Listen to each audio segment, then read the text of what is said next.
Here is one courageous woman's experience as she succeeded in overcoming obstacles to turn a creative idea into a major achievement.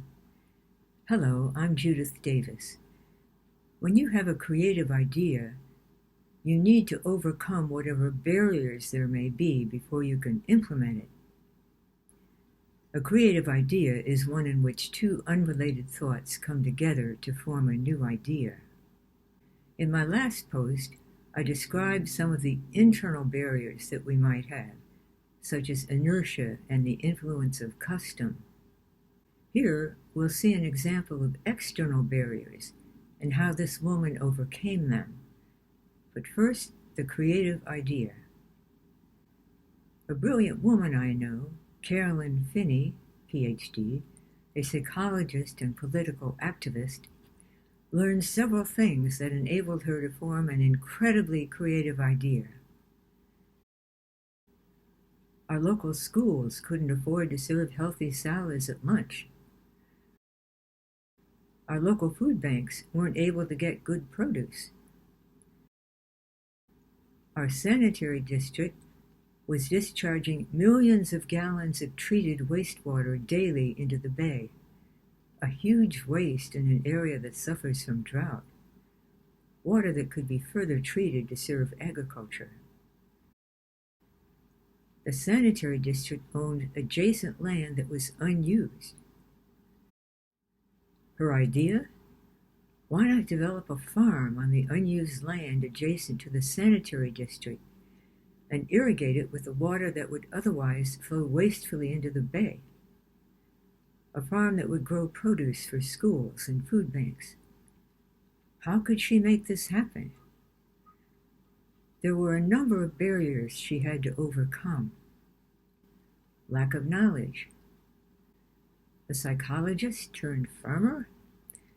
She chose to learn about regenerative farming, which sequesters carbon in the soil, improves nutrition, improves yields, and creates drought-resistant soil. Although I don't intend to become a farmer myself, thanks to Carolyn, I've learned about regenerative farming, and I'm confident that as it becomes more widespread, it will be a major factor in battling global warming. Red tape.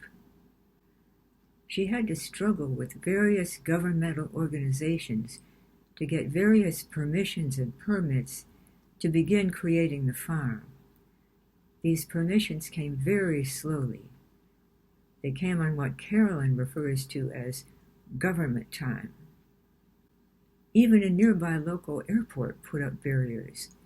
They were afraid that the farm would attract birds, which would endanger their aircraft. As it turned out, the activity on the farm scared away the birds that were already there. Lack of materials. She had to solicit contributions from local businesses and organizations, everything from compost and mulch to fencing to plants. Lack of labor.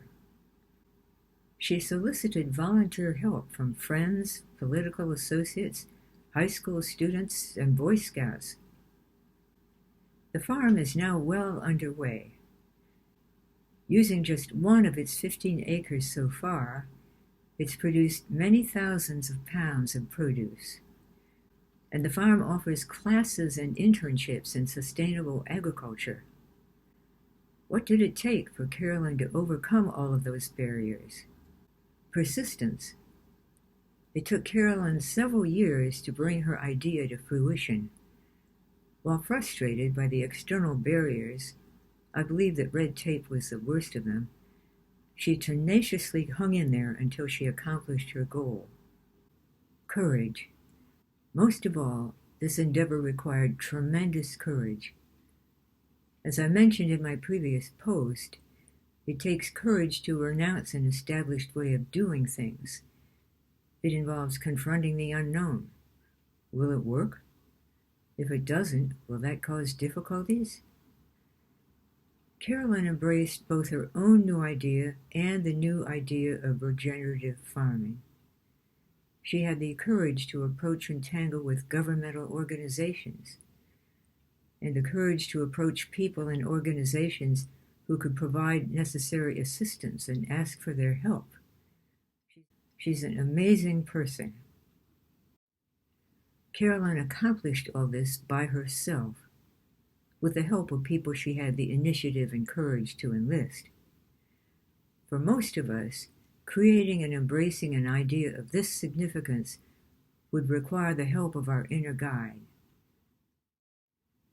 We would need its help in overcoming all the barriers, internal and external, to bring our new ideas to fruition.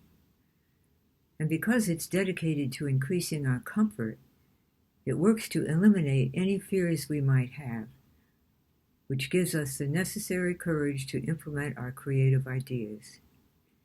If you don't yet have an inner guide, you can acquire one using the link below.